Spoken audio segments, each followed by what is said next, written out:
नमस्कार आपल्या सर्वांना. मी निवेदक युवा व्याख्याते सिद्धेश्वर सोळंके.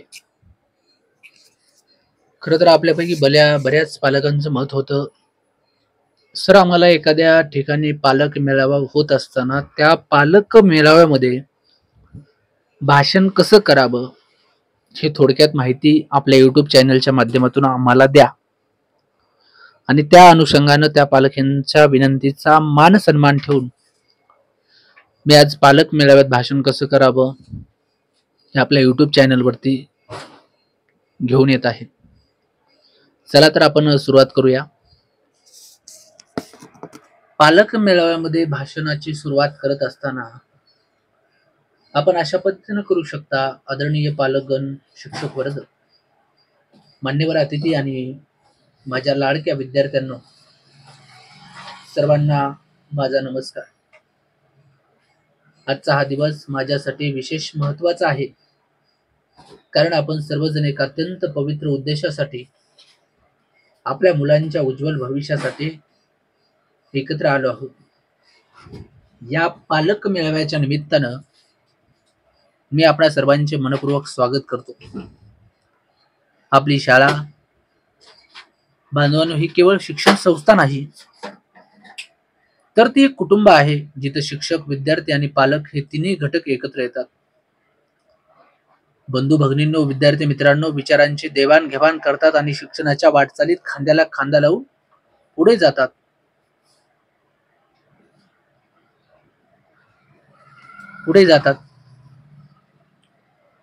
आजच्या या मेळाव्याचा खरा उद्देश म्हणजे आपल्या अनुभवांची देवाणघेवाण करणं, प्रश्न मांडणं, शाळेच्या वाटचालीचा आढावा घेणं आणि सर्वात महत्वाचं म्हणजे आपल्या पाल्यांच्या सर्वांगीण विकासासाठी एकत्रित योजना आखणं.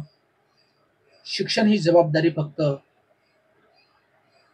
शिक्षकांपुरती नाही, तर पालकांचाही त्यात तितकाच मोठा सहभाग आवश्यक आहे.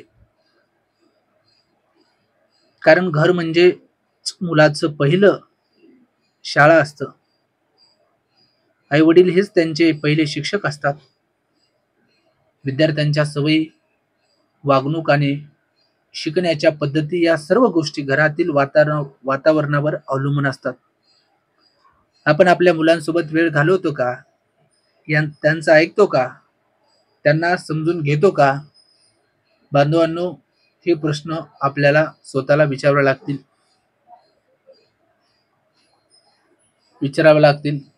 आजच्या युगात शिक्षणाचं स्वरूप प्रचंड बदललंय. केवळ पाठ्यपुस्तकापुरतं शिक्षण मर्यादित राहिलेलं नाहीये, तर त्यात विचारशक्ती, आत्मविश्वास, कल्पनाशक्ती, नेतृत्व गुण आणि नैतिकता आणि सामाजिक जाणीव यांचाही समावेश आवश्यक झालाय. आणि म्हणूनच पालकांनो, आमच्या शाळेत विज्ञान प्रदर्शन, वक्तृत्व स्पर्धा, क्रीडा स्पर्धा, श्रम संस्कार शिबिरे, सामाजिक उपक्रम, योग व नैतिक शिक्षण यासारख्या उपक्रमांची रचना करण्यात आली आहे. पण या उपक्रमांना यशस्वी करण्यासाठी पालकांचा सहभाग तितकाच आवश्यक आहे. पालकांनी आपल्या मुलांच्या उपक्रमांमध्ये सहभागी होऊन त्यांना प्रोत्साहन द्यावं, संवाद साधावा आणि भावनिक आधार द्यावा. खर तर पालकांनो, आज मोबाईल, सोशल मीडियाचं अतिरिक्त आकर्षण मुलांच्या मनोवृत्तीवर परिणाम करताना तुम्हा सगळ्यांना पाहायला मिळते. मानसिक आरोग्य बिघडत आहे. संवाद हरवत आहे. म्हणूनच आपण प्रत्येक पालकाने एक छोटं वचन द्यावं. दररोज आपल्या मुलांशी किमान 30 मिनिटं संवाद साधायचा. संवाद हेच सशक्त नात्याचं गमक आहे. पालक आणि शिक्षक संवादाचं महत्व ओळखून शाळा PTA अर्थात पालक शिक्षक संघटनेच्या माध्यमातून संवादाची भक्कम पायाभरणी करते आहे. आमच्या शाळेचा निकाल दरवर्षी उजवा ठरतो आहे. अनेक विद्यार्थी जिल्हा परिषद, राज्य, राष्ट्रीय स्तरावर स्पर्धांमध्ये यशस्वी होताना पाहायला मिळतात. हे शक्य होतं शिक्षक, विद्यार्थी आणि पालक यांच्या समन्वयामुळे. मुलांचं शिक्षण म्हणजे फक्त मार्कांचं गणित नव्हे पालकांनो, तर तो चांगल्या माणसाचं निर्माण होणं हेच अंतिम उद्दिष्ट आहे. या दिशेने एकत्रितपणे आपण काम केलं पाहिजे. शिक्षण ही त्रिकोणी प्रक्रिया आहे.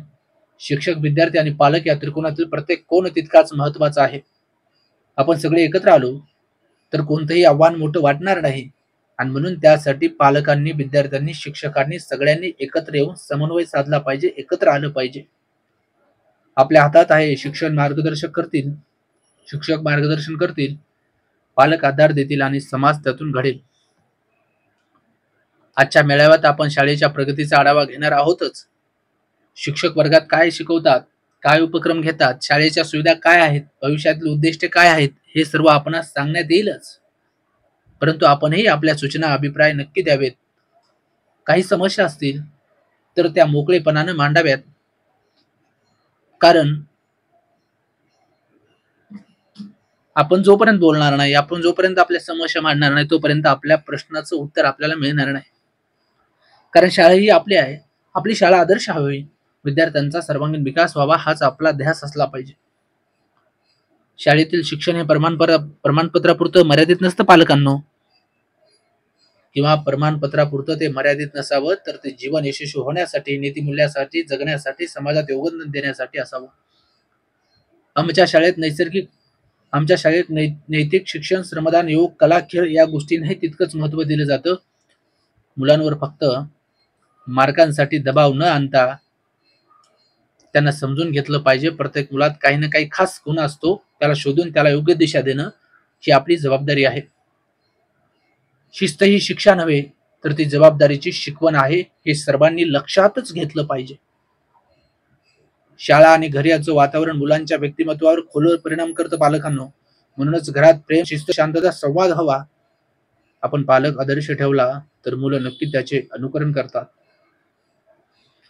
आपण जर वाचन करतो, प्रामाणिक राहतो, संयम पाळतो, तर मुलंही तीच मूल्य आत्मसात करतात. घरात वाद, तणाव, टीका यामुळे मुलं गोंधळलेली राहतात. म्हणून ह्या गोष्टी आपण टाळल्या पाहिजे. संवाद, प्रोत्साहन, समजूत हे तत्व आपण घरामध्ये स्वीकारायला हवीत. शाळेत नवीन उपक्रमाच्या रूपात आम्ही पालक संवाद सप्ताह सुरू करतोय, जिथे पालक आणि शिक्षक वैयक्तिक संवाद साधू शकतील. विद्यार्थ्यांच्या प्रगतीवर एकत्र चर्चा होईल. शिक्षण म्हणजे केवळ माहिती नव्हे पालकांना, तर ज्ञान आणि अनुभव यांचा सकलन आहे. आणि हे सकलन कधी संकोच करू नये. आमचं दार नेहमीच उघडं आहे. शाळेच्या स्वच्छता, सुरक्षा, वाहतूक व्यवस्था सुंदर करण्यासाठी पालकांनाही सहभागी घ्यावा. आपण सगळ्यांनी एकत्र मिळून प्रयत्न केल्यास ही शाळा केवळ इमारत राहणार नाही, तर ती संस्काराची जीवन दृष्टी देणारी एक प्रेरणा स्थान बनेल. आपल्या गावाची शाळा आदर्श ठरेल, मुलं यशस्वी होतील, गावाचा गौरव करतील. त्यामागे असेल आपला एकत्रित प्रयत्न, तुमचं प्रेम, सहकार्य, विश्वास. यामुळे आम्ही शिक्षक म्हणूनच अधिक ताकदीनं काम करू शकतो. चला आपण एकत्र येऊया, आपली शाळा घडूया, आपल्या मुलांचं भविष्य उज्ज्वल करूया. आपण केवळ शाळेचे पालक नाही, तर समाजाचे आधार आहात. आपल्या जबाबदाऱ्या मोठ्या आहेत. त्यांच्या स्वप्नांना पंख द्या, त्यांच्या पाठीशी उभे राहा. त्या जबाबदाऱ्या आपण